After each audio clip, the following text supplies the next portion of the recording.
Alright guys, today nga mamamalengke ulit tayo at dadayo ulit tayo sa Brussels. Gawa doon tayo makakabili ng mga mumurahing karne. You forgot to put the amount up. Okay, put it in the right place. Sus, pinapagalitan pa ako. So, eto nga, susunduin pa din natin sila ate at si Bunso para isang sasakyan na lang at medyo malayo pang dayo namin sa Brussels.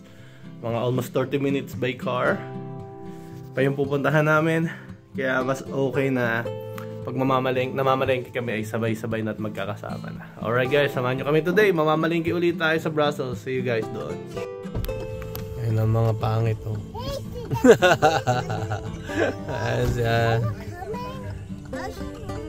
Are you coming? Sumakin. Kasya naman kayo no. Alright, let's go. Parang mamamalengke lang naman. Okay, see you guys doon. Dito na nga tayo ulit sa palengke ng Brussels sa Abattoir. At medyo, pangit ang panahon, maulan. Maulan at basa ang daan. Alright, ayan, dito nga sa Bukana. Mga bathing suit. Yan ang mga binibenta dito sa Bukana. Ang admit, 7 euro lang. Tapos may mga carpet. Kaya talagang dumadayo kami dito. Talagang mura. Ano nangyari? I like everything. Natutuwa si Ayla. Wait. Ayan, sombrero lang. 5 euro. Mga unan. Magkano punan? 5 euro. 15 euro. Yung gusto niyang maleta, ayan, 35 euro lang. Hindi ko lang alam kung matibay yan. Mga medyas, 5 euro, 4 na pair. Tapos mga t-shirt na magaganda, 5 euro lang.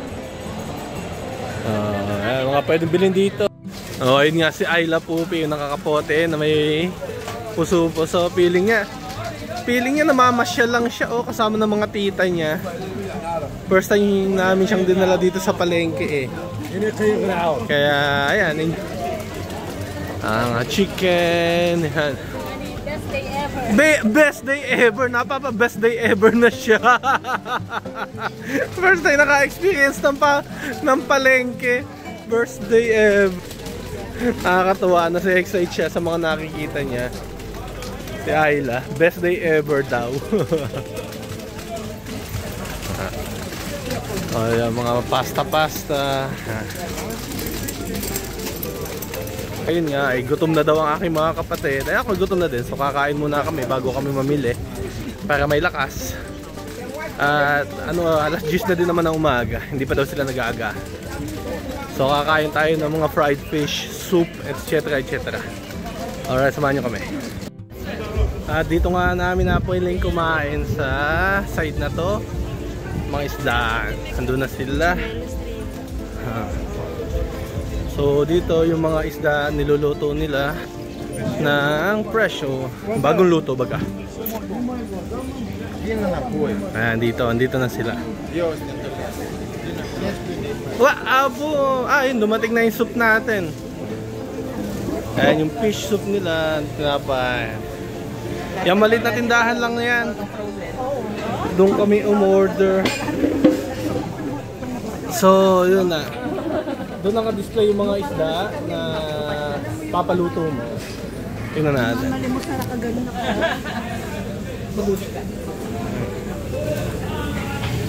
Can I take a video? No? Thanks, Chef. Thank you.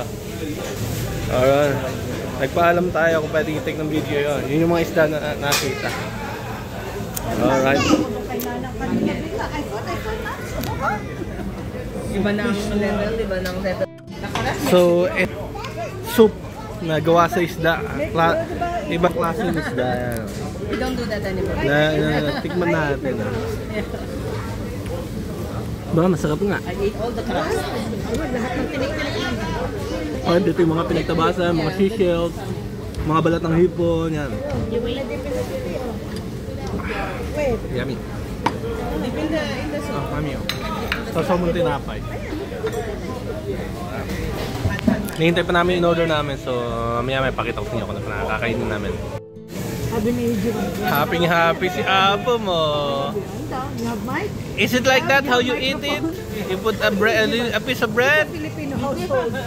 What are you talking about? Game. Thumbs up. Is it a thumbs up? Happy naman si Ira sa basyal niya dito.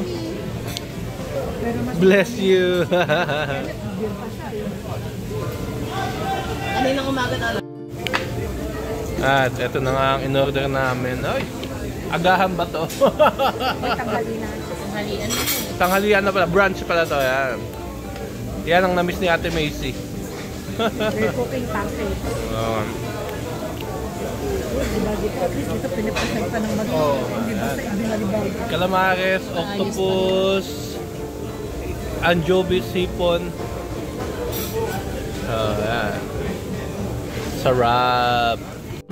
Ayan na, kumuha tayo ng ating mga in-order. Anchovies, calamares, octopus, sipon. Tapos ito yung sasawa nilang buyabes. Yan. Yan ang brunch namin, oh. That's it. Sa Pilipinas ko din yan. Bisa na ba ng 50? Anchovies. 40 euro yung ganyan.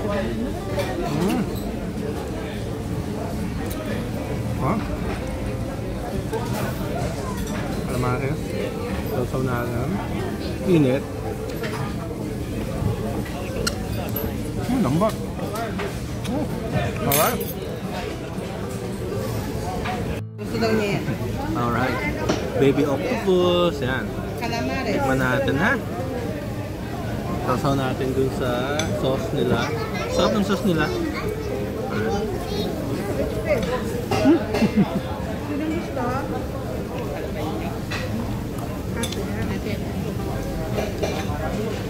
Ayun natin sa tukot sa Cardi. Anong gusto mo? Pula buntot? Pula buntot?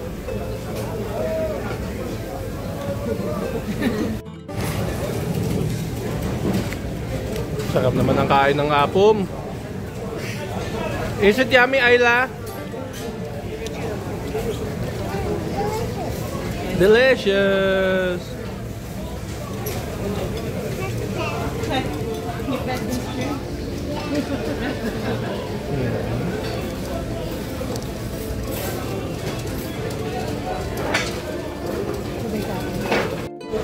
Ayos, busog. Nahirapan kaming ubusin yan, Dami pala. Magkano yung in-order namin na yun kasama yung dalawang drinks. Inabot ng 53 euro. Dito sa palengke din ako. Kung sa city namin kinain yun, sa 100 plus euro na yun. Dito sa palengke dito sa Brussels, 53 euro lang may inumin na. Ay, talaga naman. Kasi ano na ba yung... Alright, back to reality na. Busog na, mamamalengke na tayo. Ito, pumasok na tayo dito sa mga shop, kung sa mga kabili ng mga nasa loob siya ng building para hygienic talaga. Hindi nilalangaw at control yung temperature. Alright, dito may mga olives, oh. Yummy. So first, bibili tayo ng chicken. Manok. So, madalas niya talagang regular routine namin. Once a month napunta kami dito. So, alam ko na kung saan kami bibili ng manok.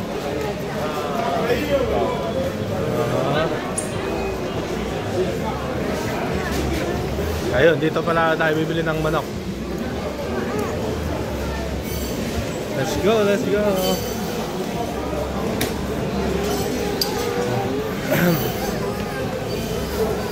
Ayan, dito tayo bibili ng manok. So, ayan nga yung presyo ng manok. 2.95. Sa supermarket ay almost 6 euro. Ayan, nakabili na nga tayo ng manok. Ito ang namamataan ko, yung masasarap na tabas ng steak at lamb. Ako, ano ba? Bibili ba tayo? Hindi ka mag-design. Pag-isipan. So yun nga, nakabili tayo ng entrecote, yung steak. 2 piraso, almost 1 kilo. 15 euro siya. So, ayun, nakabili tayo no.